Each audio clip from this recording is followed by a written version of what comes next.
Hello students, welcome back to study with Deep YouTube channel. And आज के इस video में हम लोग आपके मैथमेटिक्स बुक का दो important chapter mensuration and compound interest का फॉर्मूला रिवाइज करने वाले हैं। तो आप लोग वीडियो को बिल्कुल लास्ट तक देखिएगा, क्योंकि इस वीडियो में मैं आपको जो फॉर्मूला रिवाइज करवाने वाला हूं उन्हीं पर आपके एग्जामिनेशन में सवाल आएगा और आपका दोनों पूरा चैप्टर पूरा का पूरा रिवाइज हो जाएगा। तो वीडियो को बिल्कुल अंत तक देखिएगा। चैनल पर नए हैं, चैनल को सब्सक्राइब करके वीडियो को लाइक कर दीजिए, क्योंकि डीवी क्लास से रिलेटेड जो भी इंपॉर्टेंट कंटेंट है, चाहे वो सब्जेक्ट एग्जामिनेशन आने वाला है या फिर हो गया है, वो सभी आपको इस चैनल पर अवेलेबल मिलेगा। चलिए वीडियो को शुरू करते हैं।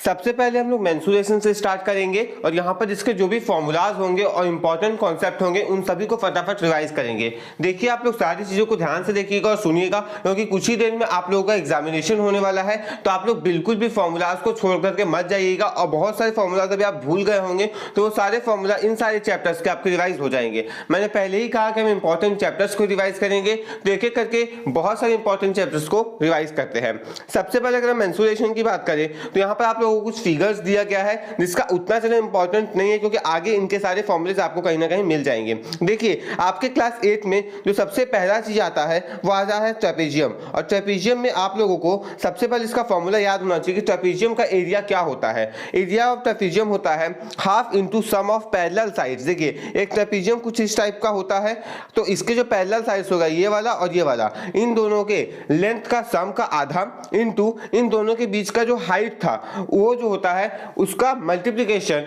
अगर हम कर दें सम के साथ, सम के हाफ के साथ, तो हमें एरिया ऑफ ट्रेपेजियम मिल जाता है। यानी कि साफ साफ बात है half into sum of parallel sides into distance between them. अब देखिए ट्रेपेजियम पे जो सवाल आते हैं वो बहुत इजी आते हैं, बट कभी कभी नॉन पैरेलल साइड्स का लेंथ दे करके आपके साथ कंफ्यूजन क्रिएट किया जाता है। बट अगर आप ध्यान से क्वेश्चन को पढ़ेंगे और कॉन्सेप्ट का यूज करेंगे तो आप इजिली ट्रेपेजियम के क्वेश्चन को सॉल्व कर सकते हैं। उसके बाद अगर हम लोग आगे बात करें तो जो नेक्स्ट कॉन्सेप्ट आप सभी लोगों का आता है, देखिए एक पूरा एक्सरसाइज आपका सिर्फ और सिर्फ ट्रेपेजियम पर था।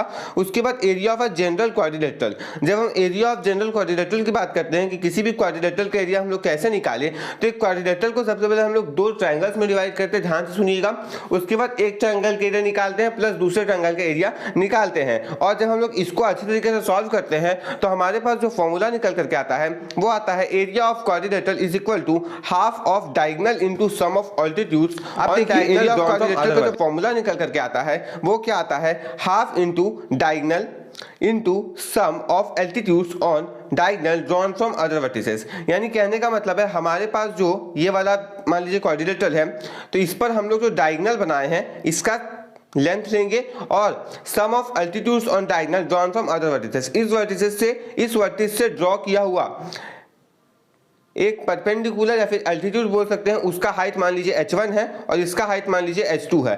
तो हम लोग क्या करेंगे, हाफ इंटू जो डायगोनल का लेंथ है इंटू डायगोनल का लेंथ इंटू दोनों एल्टीट्यूड्स का सम, उसको मल्टीप्लाई कर देंगे तो हमें एरिया ऑफ क्वाड्रिलेटरल मिल जाएगा। बस इस पर आप सवाल देख सकते हैं, find the area of quadrilateral PQRS। PQRS का आपको क्वाड्रिलेटरल का एरिया निकालना है। आपको यहाँ पे डायगोनल 7 सेंटीमीटर का दिख रहा होगा, पहला एल्टीट्यूड 3.5 सेंटीमीटर का और दूसरा एल्टीट्यूड 2.5 सेंटीमीटर का। गाइस आप लोग ध्यान रखेंगे, आप लोग किसी भी क्वेश्चन को छोड़ करके नहीं आएंगे, एटलीस्ट उसमें फॉर्मूला जरूर लीजिएगा, क्योंकि फॉर्मूला लिखने का भी आधा मार्क्स आपको मिल जाएगा। इसीलिए जो भी चैप्टर्स आप लोग पढ़ के जा रहे हैं, मान लीजिए आपको कोई चैप्टर नहीं आता है तो कम से कम उनके फॉर्मूलाज देख करके जाइए। ओके, अगर फॉर्मूला भी याद कर लेंगे ना तो बहुत सारे क्वेश्चन फॉर्मूला बेस्ड आएंगे और डायरेक्टली आप उस पे पुट करके सिर्फ आंसर्स को लिख करके आ सकते हैं। इसीलिए मैं कह रहा हूं फॉर्मूला कम से कम याद करके जाइए, लास्ट टाइम रिवीजन देख करके जाइए। यहां पर से आपके बहुत सारे फॉर्मूलाज आपके एग्जामिनेशन में देखने को मिलेंगे, उस पर सिर्फ और सिर्फ आप वैल्यूज पुट करेंगे, आपका आंसर आ जाएगा। उसके बाद हम लोग बात करते हैं एरिया ऑफ पॉलीगॉन का। देखिए अगर हमको पॉलीगॉन का एरिया निकालना है तो उसको भी हम लोग ट्रायंगल्स में स्प्लिट करके ही निकाल सकते हैं। ओके, जैसा कि आप लोग यहाँ पे देख सकते हैं, यहाँ पर एक पॉलीगॉन था ABCDE, इसमें सबसे पहले हम लोग ABE एक ट्रायंगल बनाए हैं, फिर DC ये वाला ट्रायंगल बनाए हैं और फिर ये वाला राइट एंगल ट्रायंगल बनाए हैं। तो इन सभी के माध्यम से हम लोग इसका क्या निकालेंगे, एरिया निकालेंगे, बट उसी हिसाब से जो कि एरिया ऑफ ट्रेपेजियम का यूज करके एंड एरिया ऑफ ट्रायंगल का यूज करके। जिस प्रकार का फिगर आपका बनेगा उस प्रकार से आप इसका एरिया निकाल सकते हैं। जैसा कि आप यहाँ पर भी देख सकते हैं, सबसे पहले आपको ये वाला ट्रायंगल का एरिया निकालना पड़ेगा, फिर आप लोगों को ये वाला ट्रायंगल, फिर ये वाला ट्रायंगल, फिर ये वाला ट्रायंगल एंड फिर ये वाला ट्रायंगल। अगर आप इन तीनों ट्रायंगल का एरिया निकाल लेंगे तो आप लोगों का एरिया ऑफ ट्रेपेजियम निकल करके आ जाएगा।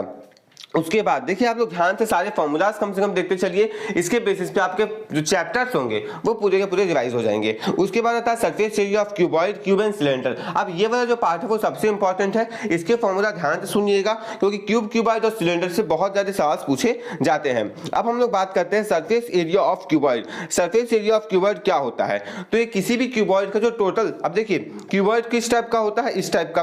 अब इसका जो टोटल सरफेस एरिया आएगा, इस वाले क्यूबॉइड का जो टोटल सरफेस एरिया आएगा वो आएगा 2 टाइम्स लेंथ इनटू ब्रेथ। ये हो गया लेंथ हो गया इसका, ये हो गया ब्रेथ, उन दोनों का मल्टीप्लिकेशन करेंगे प्लस अब ये ब्रेथ और ये हाइट, इन दोनों का मल्टीप्लिकेशन करेंगे। उसके बाद ये लेंथ, ये वाला लेंथ और ये वाला हाइट, इन दोनों का मल्टीप्लिकेशन करेंगे, तीनों को जोड़ेंगे, 2 से मल्टीप्लाई करेंगे, total surface area of cuboid मेरे पास निकल करके आ जाएगा। उसके बाद आता है लेटरल सरफेस एरिया या फिर curved surface area of cuboid. जो कर्व्ड सरफेस एरिया होता है ना वो होता है 2 times LH plus BH। LH plus BH क्या है? ऐसा देखिए सिंपल सा बात है, जब हम क्यूबॉइड के लेटरल सरफेस एरिया की बात करते हैं तो यहाँ पर हम लोग सिर्फ लेंथ को लेते हैं और ब्रेथ को लेते है, उन दोनों का एडिशन करते हैं और h के साथ मल्टीप्लाई करते हैं तो हमारे पास लेटरल सरफेस एरिया फिर cube curve surface area of cube निकल करके आ जाता है। उसके बाद नेक्स्ट आता है surface area of cube. Cube का जो सरफेस एरिया, अभी तक हम किसका बात कर रहे थे? अभी तक हम लोग क्यूबॉइड का बात कर रहे थे, अब हम बात कर रहे हैं क्यूब का। तो आप सभी को पता होगा कि क्यूब एक ऐसा बॉडी होता है जिसमें क्या होता है भैया कि ये जो सारे साइड्स होते हैं इनका लेंथ बराबर हो जाता है, जिसका लेंथ हो जाता है L मान लीजिए। ओके, अगर इसका लेंथ L है तो उसका जो टोटल सरफेस एरिया होगा, टोटल सरफेस एरिया वो हो जाएगा 6L स्क्वायर। कितना हो जाएगा? 6L square. Total surface area of cube कितना होता है? 6L square. इस पे बहुत सारे क्वेश्चंस दिए जाते हैं और कभी कभी इस टाइप का क्वेश्चन दिया जाता है कि एक बहुत बड़ा क्यूब है, उसका वॉल्यूम इतना पड़ रहा है और उसके अंदर हम छोटे छोटे इतने इस डायमेंशन के क्यूब डालना चाहते हैं, तो टोटल हमें कितने क्यूब की आवश्यकता पड़ेगी। इस प्रकार के जो क्वेश्चंस आते हैं वो इसी प्रकार के फॉर्मूला से सॉल्व होते हैं, जिसमें क्यूबॉइड का फॉर्मूला होता है LBH। ओके, और फिर क्यूब का जो वॉल्यूम का फॉर्मूला होता है उससे हम लोग डिवाइड करते हैं तो टोटल नंबर ऑफ हमें क्यूब्स निकल करके आ जाते हैं कि कितने क्यूब्स उसके अंदर जाने वाले हैं। उसके बाद lateral surface area of cube की अगर हम बात करें तो lateral surface area of cube होता है 4L square. Lateral surface area of cube क्या होता है? Lateral surface area of cube होता है 4L square. Total surface area of cube 6L square और lateral surface area of cube कितना होता है? 4L square and that's it. Okay, बस इतना आपको याद रखना है। और एक बात का आप लोग हमेशा ध्यान रखेंगे कि लेंथ, ब्रेथ और हाइट हमेशा सेम यूनिट में होना चाहिए। कभी कभी आपको ऐसा कहता है कि लेंथ 50 सेंटीमीटर दे दिया जाए या फिर 1 मीटर दे दिया जाए या फिर 100 सेंटीमीटर दे दिया जाए और आप लोगों को ब्रेथ 0.5 मीटर दिया जाए। ओके, तो 0.5 मीटर को हम लोग सेंटीमीटर में चेंज करेंगे तो 50 सेंटीमीटर आएगा। उसके बाद ही क्वेश्चन को हम लोग सॉल्व करेंगे। इसलिए ध्यान रखें, कभी भी आप यूनिट्स को ध्यान से देखिए क्वेश्चंस में कि सेंटीमीटर में बात किया गया या फिर मीटर में बात किया गया है। उसके बाद अगर हम लोग आगे बढ़ते हैं, नेक्स्ट का बात करते हैं, तो नेक्स्ट आता है right circular cylinder. Right circular cylinder में अगर हम लोग बात करें तो यहाँ पर भी आपको टोटल सरफेस एरिया का एक अच्छा फॉर्मूला होता है और टोटल सरफेस एरिया का जो फॉर्मूला होता है वो ज्यादातर बच्चे याद नहीं रख पाते हैं, बट आप अभी भी याद कर सकते हैं। आपको क्या करना है, आप सर्कल का पेरीमीटर बिल्कुल जानते होंगे कि सर्कल का जो पेरीमीटर होता है वो 2πr होता है। एक सर्कल है, इसका अगर रेडियस हम बोल दे कि r है तो इसका जो पेरीमीटर होगा वो 2πr होगा। हाँ बिल्कुल होगा। अब इस सिलेंडर में क्या बढ़ा? ये वाला हाइट बढ़ा है और ये वाला सरफेस बढ़ा है, ये वाला सरफेस बढ़ा है नीचे वाला। तो आप यहाँ पर क्या करेंगे, इस हाइट के चलते h करेंगे और साथ में r को ऐड करेंगे। दैट्स इट, खत्म बात। ओके, आप लोगों का total surface area of cylinder निकल के आ जाएगा 2πr प्लस h,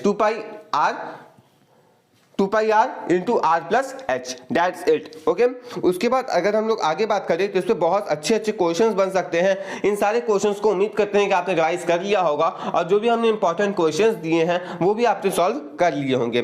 उसके बाद अब हम लोग अगर आगे आए तो इस पर सिर्फ आपको एक वर्कशीट दिया गया था राइट सर्कुलर सिलेंडर के एरिया के ऊपर, जिसमें हल्के कंफ्यूजिंग क्वेश्चंस भी थे। अब आता है volume of right circular cylinder. एक राइट सर्कुलर सिलेंडर का वॉल्यूम कितना होता है? तो इसका सिंपल सा फॉर्मूला है πr स्क्वायर इंटू h। आपको एरिया ऑफ द बेस याद रखना है कि हाँ ये होता है πr square into h, πr square.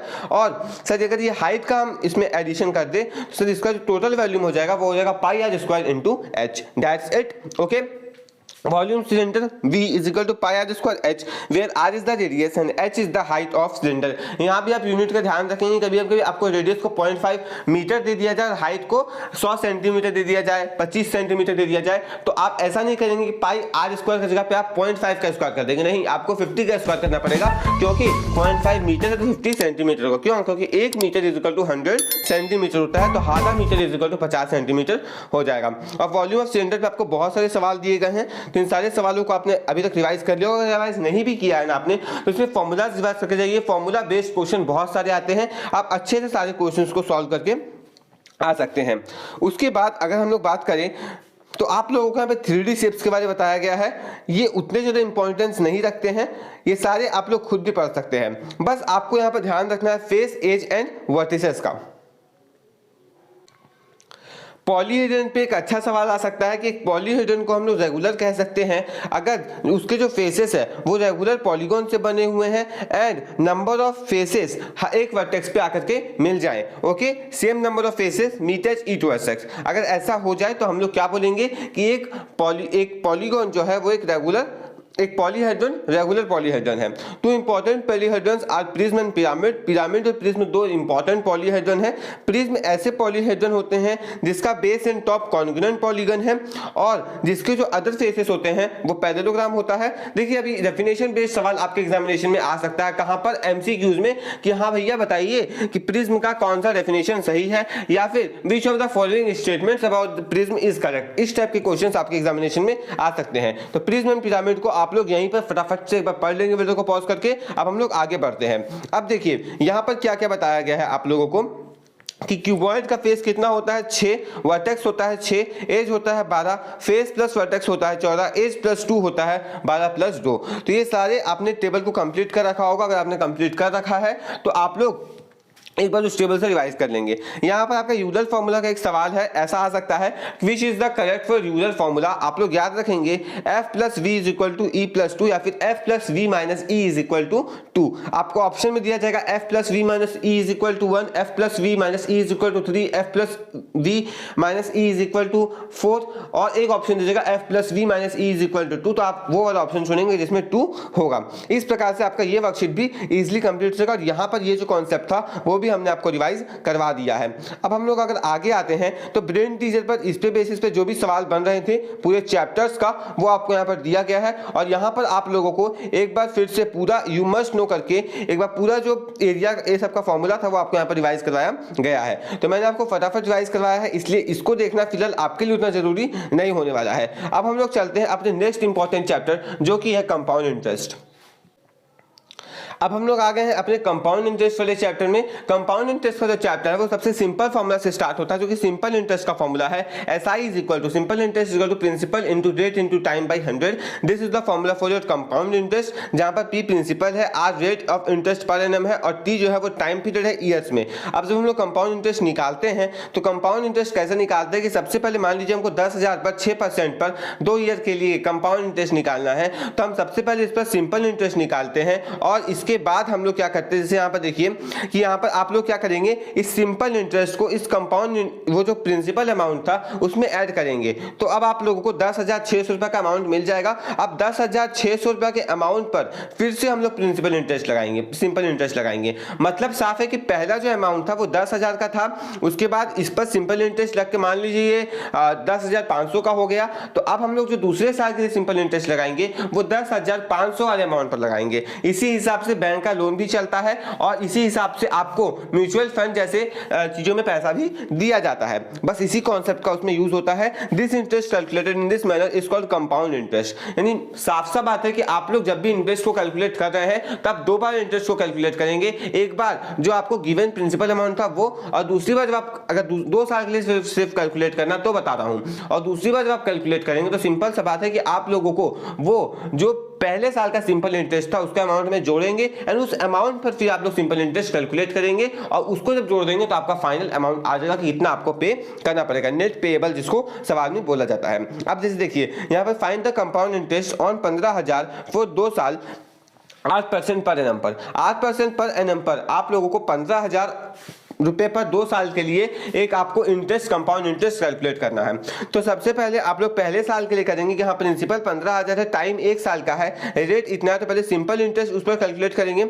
Simple interest सबसे पहले हम लोग इस पर सिंपल इंटरेस्ट कैलकुलेट करेंगे। सिंपल इंटरेस्ट कैलकुलेट करने के बाद हम लोग उस सिंपल इंटरेस्ट को इस अमाउंट 15,000 रुपये में जोड़ देंगे। आपका जो भी अमाउंट निकल करके आएगा उसको सेकंड साल के लिए प्रिंसिपल अमाउंट बनाएंगे, 1 साल और 8% पर एनम। उसके बाद हम लोग उस पर सिंपल इंटरेस्ट उस अमाउंट पर कैलकुलेट करेंगे 16,200 पर, एंड देन फिर आपका जो सिंपल इंटरेस्ट आएगा उसको ऐड कर देंगे, तो 1200 प्लस 1296 जो भी आपका आएगा वो आ जाएगा कंपाउंड इंटरेस्ट। तो उसको 2496 रुपये यहाँ पर ज्यादा देना पड़ेगा। इस प्रकार से आप लोग पहले 2 साल के लिए, पहले 3 साल के लिए पूरा simple interest and compound interest अपने हिसाब से कैलकुलेट कर सकते हैं। बट यहाँ पर आपको कैलकुलेशंस पर कहीं ना कहीं ध्यान रखना पड़ेगा। अब जैसे ये वाला सवाल देखिए, calculate the compound interest on ₹5,000 for 1.5 साल at 16% per annum compounded half yearly. Half yearly compound करना मतलब साफ है कि 6 महीना में आपको इसका कंपाउंड इंटरेस्ट निकालना पड़ेगा। तो for the first half year, for the second half year and for the third half year के लिए सेम फॉर्मूला जाएगा, बट आपको यहाँ पर फॉर्मूला में ईयर के लिए जो हम लोग 1 रख रहे थे सिंपल इंटरेस्ट निकालते समय, वो अब आपको यहाँ पर आधा रखना पड़ेगा। जैसे कि आप लोग यहाँ पर देख सकते हैं कि आप लोगों को 3 हाफ ईयर का यहाँ पे बात किया गया है। कितना हाफ ईयर का बात किया गया है? 3 हाफ ईयर का। तो हम लोग क्या जानते हैं कि प्रिंसिपल कितना है 5,000, रेट ऑफ इंटरेस्ट कितना है 16 और 8% हाफ ईयरली। 16 एनुअली था बट 8% हाफ ईयरली होगा। टाइम पीरियड 1.5 साल का है। तो सबसे पहले हम लोग क्या करेंगे, इसको 3 हाफ ईयर्स बोल देंगे।